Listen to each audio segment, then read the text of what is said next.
We are going to continue in our series called Revolution, the Jesus that changed everything.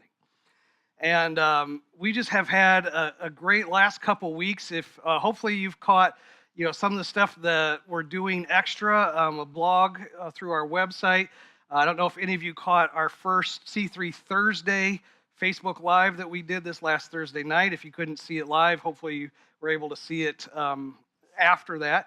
And just so you know, we had a blast with that. That was fun. We're going to keep doing those. We are going to take this next week off, though, because a lot of us have vacations and stuff for spring break. So don't look for it this Thursday, but then the next Thursday, we'll get back on it, and we'll go from there every Thursday night. Really enjoying that, and think that's going to be a great new addition to what we're doing. But we want to continue on today. We're getting close to Easter, and we started this this whole series at the beginning of the year saying we were going to take a look at Jesus' ministry life from the time he kind of came on the scene as an adult and started his ministry through Easter. And we're in the home stretch now, okay? We're going to make the last final push talking about his story leading up to the cross and the resurrection. And so the next few weeks, we're going to bring the story of Jesus kind of to that pinnacle when we get to Easter. Today we're going to jump into the story where Jesus has been gaining some popularity because of everything he's been saying and because of some of the miracles he's been doing. And specifically, Jesus has actually just raised his friend Lazarus from the dead, if you're familiar with that story. That's just happened, where we're going to pick it up today. And Jesus and his disciples are making their way to Jerusalem, kind of the hub of their Jewish religion, kind of the center of where everything was. And the reason they're going to Jerusalem is to celebrate something called the Passover, or the Feast of Unleavened Bread is what it was called. Now, the Passover is one of the three main festivals or observances, or, for us today, we would think religious holidays for the Jewish nation. It's one of the three they celebrate every year. That's kind of, we have Easter and Christmas as our big two. They have three, and one of them is the Feast of Unleavened Bread. It's called the Passover. And this celebration was actually something that God commanded them to remember.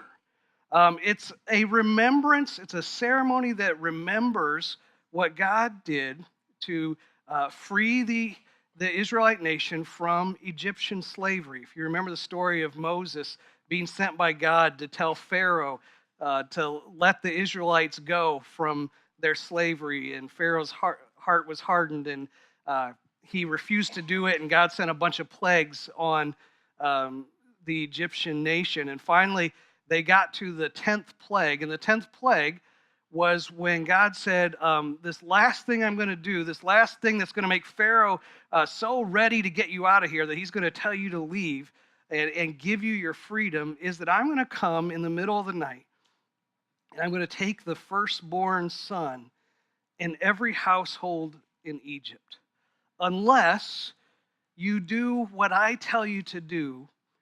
And it's what this ceremony was to remember. And he basically said, what I want each Jew to do, each Israelite person to do, or family to do, was to kill a lamb. And it needed to be your best lamb, the spotless lamb, the one that didn't have any blemishes on it, right? Your best and biggest lamb. And you would slaughter that and eat it as a family or as a group of families together. And then you would take that blood from after you've slaughtered it, and you would take some of it and you would put some of it on the door frame of your front door, on the outside, on the side door frames, and at the top. And God said, if you will do that, I will come in the middle of the night and take the firstborn of every son. But if I see that blood on the door frame, I will pass over your house and spare your firstborn child. And this is what God said, I'm not only going to do this, but I want you to remember this day from this day forward for future generations. He actually commands it in Exodus 12. You can read the whole story of this starting around Exodus 6, which is the second book of the Old Testament. But around Exodus 12, God is giving Israelites, giving to Moses these instructions. And he says, obey these instructions as a lasting ordinance for you and your descendants. When you enter the land that the Lord will give you as a promise, as he promised, observe this ceremony. And when your children ask you, what does this ceremony mean to you? Then tell them, it is the Passover sacrifice to the Lord who passed over the houses of the Israelites in Egypt and spared our homes when he struck down the Egyptians. He says, from this point forward, like I'm going to tell you what's going to happen, and then after it happens, from this point forward, I want you to celebrate this time so that you'll remember what I did to save the Israelite nation and to free them from bondage. And he says, from here on, I want you to do this so that when your kids ask you, why are you celebrating this ceremony, you can tell them this story. And this is the festival, this is the ceremony, this is the remembrance that Jesus is going with his disciples, his inner circle, to Jerusalem to celebrate.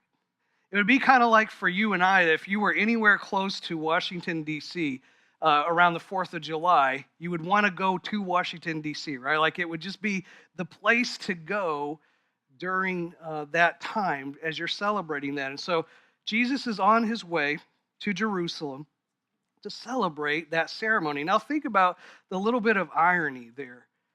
He's going to Jerusalem to celebrate a festival that remembers God bringing his ancestors out of slavery, out of bondage, and to be free.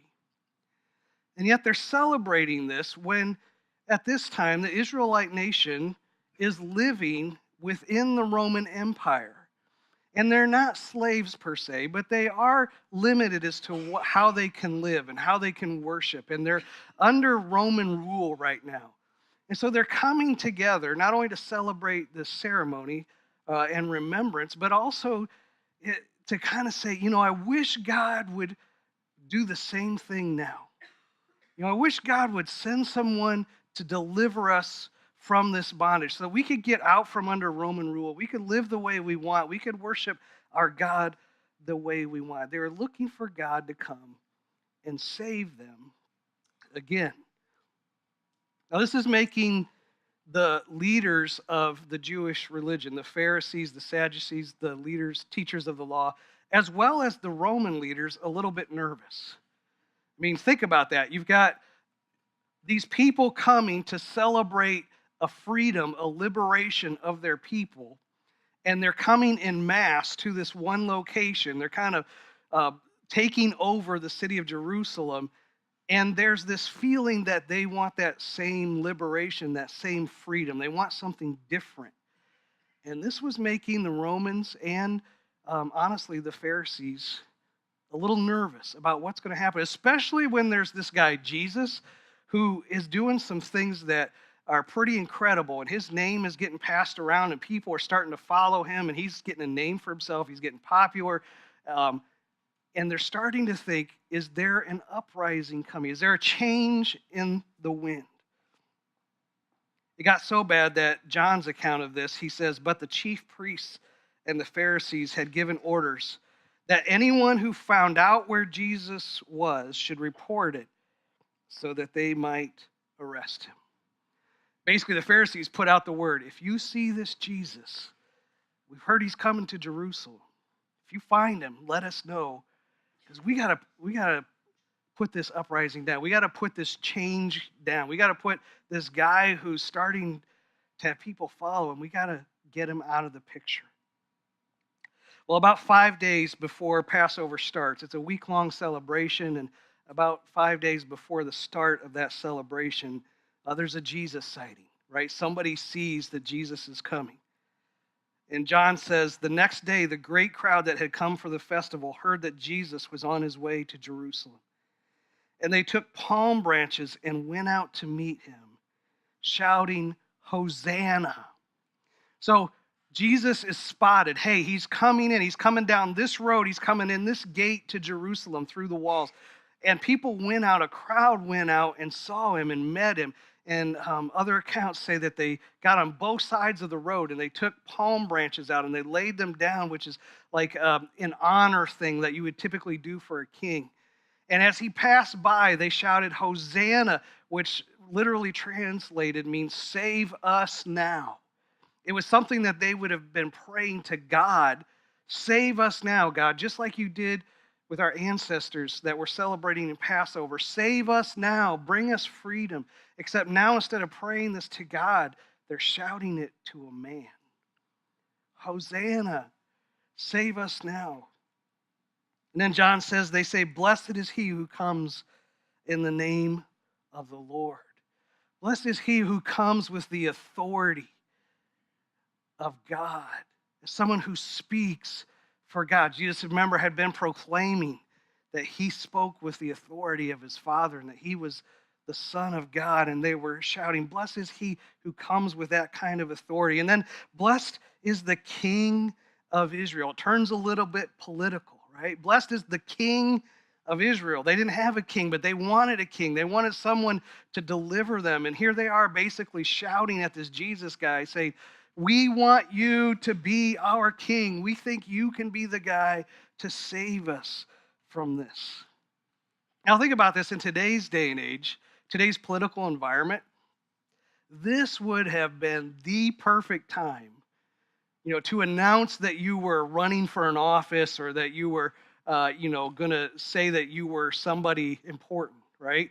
I mean, it could not have been better for all these things to come together. You've got people who know who this guy is. You've got a guy who's on the rise in popularity. His poll numbers have never been higher. People love him. They're shouting at him when he comes in.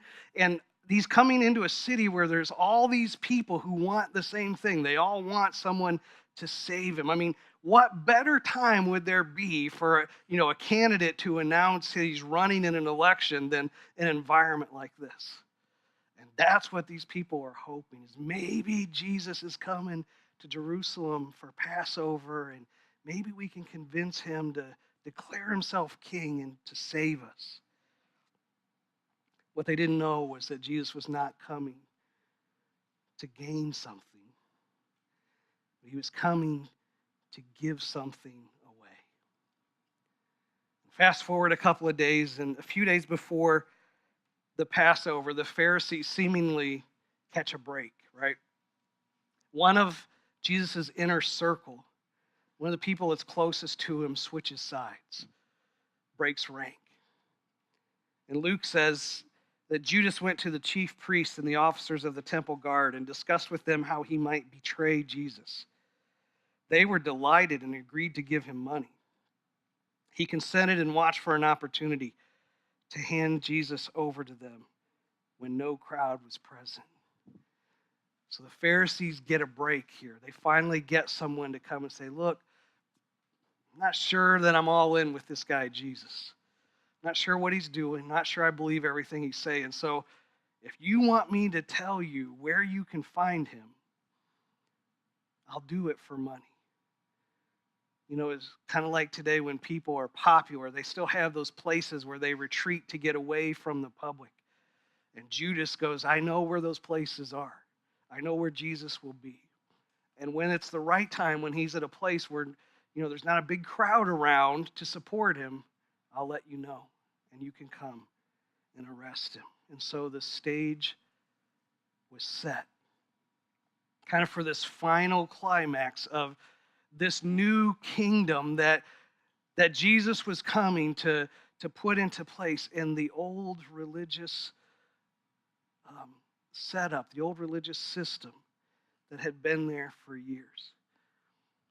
And as we get closer and closer to this time where Jesus is ready to give everything, it appears as though that there's a couple of loose ends, a couple of things that he wants to make abundantly clear to his inner circle before he leaves. And my guess is that what we're going to look at today and from here on up through Easter, the disciples had no clue what was happening. But I think what Jesus was doing was to tell them these things so that after it all happened, they would look back and go, oh, that makes so much sense now. Remember what we're reading in these accounts in the four Gospels, Matthew, Mark, Luke, and John, about what Jesus did. All this was written down after Jesus had been crucified and resurrected, and it's them looking back and writing down things. It's almost like it was, this makes so much sense now, but I bet they had no clue what was happening at the time. So Jesus and his disciples find a room where they can celebrate the Passover. And he's basically got two things that he wants to make clear. We're going to look at one of them today. The other one you're going to have to come back next week to hear. But they basically go to this room to celebrate Passover. It's kind of in an out-of-the-way place. The different accounts tell us it was an upper room, it was an upper-level room. Must have been away from the crowds where nobody knew where they were. And it's just Jesus and his inner circle, his 12 disciples, that are eating this Passover meal. This is the beginning of this week-long celebration, and there's prescribed things that you're supposed to do in this Passover meal to remember what God had commanded them to remember way back in Exodus, back in the time when they were fleeing Egypt. And Matthew says in his account that while they were eating, Jesus took bread, and when he had given thanks, he broke it and gave it to his disciples. Now, this would have been totally normal, right? Because I think I mentioned the Passover was also called the Feast of Unleavened Bread. Part of what God commanded them to do was to get rid of all yeast in their homes before they celebrated this. Anything that would cause bread to rise, they were to get rid of, because basically what Jesus was saying is, you're not going to have time when I'm ready to bring this plague on the Egyptians. You're going to need to be ready to flee, because as soon as this happens, Pharaoh's going to kick you out, and you guys are going to start this journey to the promised land, and you're not going to have time to wait around for your bread to rise, to take food with you. It's going to be harder to carry. It will last longer. So it was more like crackers than what we think of today as bread. And so part of the ceremony that they celebrated was that they would have this unleavened, this hard bread that they would break in half and then eat as a part of the remembrance of what God had instructed them in Egypt. And so Jesus does that. He takes that bread and he breaks it in half and he hands it out to his disciples, and they would have all thought, oh, okay, this is part of the Passover celebration. Except that Jesus takes it, gives it to them, and says, take and eat. This is my body. To which I would imagine the disciples went, wait, what? Did I just hear him correctly? What does he mean, take this is my body? We know what the unleavened bread in this ceremony is about. It's about remembering what God did for our ancestors, right? Like, did I hear him wrong? Did he misspeak? What is he talking about when he says, take this and eat it? This is my body. So imagine there's some confusion there. There's some wondering about, what is Jesus doing? Luke's version adds this. He says, he took the bread, gave thanks, and broke it, and gave it to them, saying, this is my body given for you. Do this in remembrance of me. To which I would have thought they would have reacted going, wait, no. It's spelled out in our scriptures. Like, God told us why we were doing this and what we were doing this in remembrance of. And now you're saying you want us to change that and to make this now about remembering you? Now, if you heard Brad and Jordan talking this last Thursday night, they actually talked about this a little bit, and he gave this illustration where they said, this would have been so radical. It would have been like if I came to you this December and said, look, I know, this Christmas thing has always been about the birth of Christ. That's why we celebrate it. Why we get together. It's why we have extra services. That's what the Christmas season is about. But from here on out, from now on, I just want you to know we're going to celebrate Christmas, but it's going to be to remember me. right? We're going to make it Brucemas. From here on out, everything changed. Like, people are going to write songs about me, right? You're going to be walking through the mall, and over the speakers are going to be songs talking about me. We're going to have extra services during that time. Brucemas Eve services, all those things. That's how radical this would have been when Jesus stands there and he goes, here's this bread that's always meant this one thing for you. And from here on out, I want you to take it and eat it in remembrance of me. And he doesn't stop there. He goes on in Luke's account and says, the same way, after the supper, he took the cup, saying, this cup is the new covenant. And I'm betting the disciples by this time were so confused. So much was going through their minds. But I imagine they had to say, wait, why do we need a new covenant? We have a covenant. A covenant's just an agreement, right? An arrangement between two parties or two people. And Jesus comes and says, this cup represents this new covenant, to which they would have gone, wait, this cup, this drinking of the wine was a part of the ceremony of remembering what God did with their ancestors. And now you're saying this cup is going to represent something new, a new arrangement? Like, what kind of an arrangement, what kind of an agreement, what kind of a relationship are you talking about? I want to pause the story here for just a second. And this may be a little too academic, but I enjoy it, so I'm going to share it with you. I want to talk to you about what some of the agreements and arrangements and treaties in this culture, we call it the ancient Near East culture, in this culture would have looked like. Because I think it will help you understand part of what Jesus is saying and how radical this would have been. So bear with me for a second, but there were three kinds of treaties that I want to talk about. There were others, but kind of three main ones. The first one was called a bilateral party treaty. A bilateral party treaty. Bilateral, meaning there were two people involved, two nations, two groups of people that had responsibilities or obligations on both sides. And this is the kind of treaty between two fairly equal people or organizations. It's what you and I would call a contract today, right? It's a business contract. And it would basically be, if you do this, I will do this. If you pay me this money, I will provide this service. If you don't pay me this money, then, I won't provide the service. And it's an if I do, then you will. Right? Obligations on both sides for people who are kind of fairly equal. It's a negotiated contract. There was a second kind of agreement that was called the bilateral suzerainty treaty.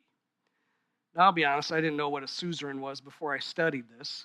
But basically, a suzerain is somebody in power, right? A king or somebody who has power over someone else, and that someone else's subordinate is called a vassal. So you have the suzerain and the vassal. And this kind of treaty was basically bilateral, still had obligations on both sides. Both people would have things that they were agreeing to. But it was basically the person in power, the suzerain, who was dictating the agreement to the subordinate, the vassal. And so think about like in the old feudal systems where there was a feudal lord who owned vast lands. And he would basically say to servants, you are allowed to live on my land, but if you live on my land, when you harvest your crops, you owe me some of those crops. And if I have to go fight a war with someone, you pledge that you're going to fight for me. You're going to be my military force to go with me. And so it was basically, there were obligations on both sides, but it was dictated by the person in power. And they were the ones who set the terms of the agreement, and the subordinate, the servant, the vassal, basically had to say, okay, I'll live with whatever you say. Now, if you think about it, when you look through the Old Testament, this is actually the kind of relationship that the Old Covenant was between God and the nation of Israel. If you look at the Ten Commandments, it's basically part of the section of what these treaties would have looked like, which it would be fun to spend some time going through the format of these, but we don't have time for that. So I'll just give you the summary. In there, in these kinds of treaties, there's a section where basically it lists what we would call blessings and curses, right? If you do this, this is the blessing you'll receive. But if you don't do this, or if you do something wrong, here's the curse that would be upon you. And that's kind of what part of the Ten Commandments, and even all that stuff at the end of Exodus and Leviticus and Numbers in the Old Testament, if you've ever tried to read through the Bible and that's where you started, and you got to those sections and you started falling asleep, that's what all that stuff is. It's the terms of the agreement that God is giving to Moses about here's how our agreement is going to work. If you will stay close to me, I will be your father. You will be my children. You will be my nation, and I will take care of you, and it will go well with you. But if you fall away from me, if you turn away from me, if you do go against some of these things that I'm laying out for you, then I will remove myself from you, and it's going to go bad for you. And that, honestly, the whole Old Testament is the nation of Israel living out the ups and downs of this old covenant, this old agreement, moving closer and further away from God, and suffering, either getting the blessings or suffering the consequences. So that's what the old covenant, that's all the Jews knew about how to have a relationship with God. The all-powerful God has laid out the terms of how he's going to relate to us. And we've agreed to him. And we can see in our history where we've gone against it, we've suffered the consequences. But there was a third type of treaty during that time. It was called a promissory covenant. And a promissory covenant was basically unilateral. It only depended on one side. There were only obligations on one side. It comes from the word promise, right? One side made a promise to the other party. And it was a promise that the other party didn't have to do anything to get. It was purely one party saying, I promise to do this. And it doesn't matter. You don't have to earn it. You don't have to do anything for it. You don't have to do anything in return. I'm just going to do this regardless of what you do. If you're a parent, this would be kind of like what we do with our kids without even knowing it. Right? We basically say, you are my child. I promise to love you no matter what you do. Right? You could go off and you could even break relationship from me. You could do some awful things. But it doesn't break my agreement, my promissory covenant that I will always love you. There's nothing you can do to change that because it's only one side. It only depends on one person. What the disciples probably didn't understand until later was Jesus was saying, this cup represents a new covenant.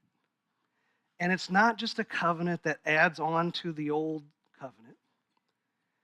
It's a covenant that will be completely different and will replace the old covenant that you had, the old arrangement, the old agreement that you had with God. And it is going to be a promissory covenant where I am going to promise you something and there's nothing, no obligation that you have to do in return. And no matter what kind of treaty or what kind of agreement during those times was made, the agreement was enacted many times through what was called a blood contract, or there was usually blood spilled in some way. If you ever watched the movies, and two guys are making a pact or a contract and they take out their knives and they cut their hands and then they shake each other's hand, and in a sense they're mixing their blood, and what they're saying is this is a life and death agreement. Like, may my blood be spilled if I ever do anything outside of this agreement. If I break this agreement, in a sense, it's my life. Like, I would give my life for this agreement. So there was usually some kind of blood spilled to show the level that they had to agree to in this agreement. And many times in these types of agreements, what they would do is they would actually take an animal and sacrifice it and split it in half and lay the halves on the ground with some distance between them. And the two parties would actually walk between the two halves of the sacrificed animal. And it was, in a sense, symbolically saying, may it be to me as it is with this animal if I break this agreement. That's how seriously I'm going to take it. Now jump back to the story. Jesus is saying, now take this cup. In the same way, after supper, he took the cup, saying, this cup is the new covenant in my blood, which is poured out for you. And what he's basically saying is, new covenant, one direction, one side has the obligation. It's all on me, but it's for you, but you don't have to do anything. And the only blood that has to be spilled in this arrangement is mine. Doesn't require any blood sacrifice from you. It's all on me. From here on out, I want you to remember that what I'm about to do for you is when my blood is spilled, it will enact this new covenant. It will be me signing on the dotted line to put this agreement into effect. And I'm the only one whose blood that has to be spilled. It's for you, but it's all on me. And the symbolism here is amazing about who Jesus is and what he's going to do. Because they're here in this time celebrating this Passover meal where they're remembering what Jesus or what God's asked the Israelites to do to kill this lamb and to take the blood, and the symbol of them being saved from destruction, from their firstborn being taken, was the blood on the door. The lamb's blood on the door was the symbol of them being saved, and now Jesus becomes the new lamb. And it's his blood that is being spilled so that we can be saved. If you remember when we started this series, one of the first weeks, we talked about John the Baptist. And this is so cool. Remember, John's writing after all this has taken place, and he kind of foretells what's going to happen here. And in John 1, he says, the next day, John, who's John the Baptist, saw Jesus coming toward him and said, look, the Lamb of God who takes away the sin of the world. Jesus becomes the Passover lamb for a new covenant that only requires that one side's blood be spilled. And it changes everything. From here on out, the Passover celebration means something totally different. The new covenant that is enacted when Jesus' blood is spilled, that starts, is a one-sided covenant. And here's the deal. There's nothing you can do to change that. It is the covenant, is the agreement, it is the relationship between us and God that is in effect right now and will be in effect until Jesus comes back. And there's nothing you can do to change that. It's what's in place. The old has been replaced and the new has come. I'm going to ask our worship team to come back up. I want to give you a chance today to celebrate what we now call communion because of how Jesus turned this Passover celebration upside down. And what I want you to think about today is maybe you see this now from a different perspective. Maybe you realize how radically different this was, how much Jesus changed the entire landscape when he declared himself the new Passover lamb. Now, some of you may be here this morning and you've never taken advantage of this new relationship, this new agreement. We celebrate communion here as open communion, which means if you're visiting here today and you want to take advantage of that relationship or you already have you're welcome to have communion with us. You don't have to be a part of Crossbridge to do that. And maybe today's your first time to say, I want in on that, because it's already the agreement that's in place. All you have to do is decide if you want to join it. Nothing you can do to earn it. Nothing you can do to put it into place. You just have to accept it. Or maybe today you're here and honestly, you're still living. Maybe you didn't even realize it till today, but you're still living in a relationship with God where you're trying to do it with the old style agreement, where it's, God, if you will do this for me, I'll do this for you. Or I'll do this for you first, but then this is kind of what I expect you to do for me. And if you've been living that way, you need to know that agreement's not in effect anymore. It won't work. That's been replaced. That's the old way. And what you need to do today is just come and say, God, I just want to accept the gift. I want to stop trying to negotiate my relationship with you and just receive the promise that you've given to me. Whatever it is for you today, here's how we're going to do this. We're just going to ask the team, they're going to play here in just a second. While they're playing this next song, I just ask you to come up and get the elements, take them back to your chair. And many times we wait and kind of take them together, but today I'm just going to ask you to do this by yourself. Come and get the elements. We've already talked about what they mean. And I just want you to spend some time between you and God. Wherever you're at, just take them when you're ready, just on your own, and just have them symbolize something different for you today. And when you're done, the team's going to sing another song, and we'll wrap it up for today. Let me pray for us. God, thanks so much for this opportunity. I didn't realize, God, I guess, how much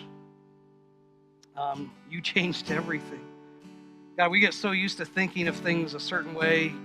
Those of us who've taken communion before think of it one way and don't even realize how different it was from what had been in the past. So God, thank you for showing us that today. And I just pray, God, that as we're taking this time individually with you, that you would help us to see that the old way is gone, and that old covenant was between you and a nation, but this new covenant, this new arrangement is between you and individuals. And that I could personally just trust in that relationship and agree to it and accept the promise of love that you've given to us. Speak to us in these next few moments, God. In your name we pray.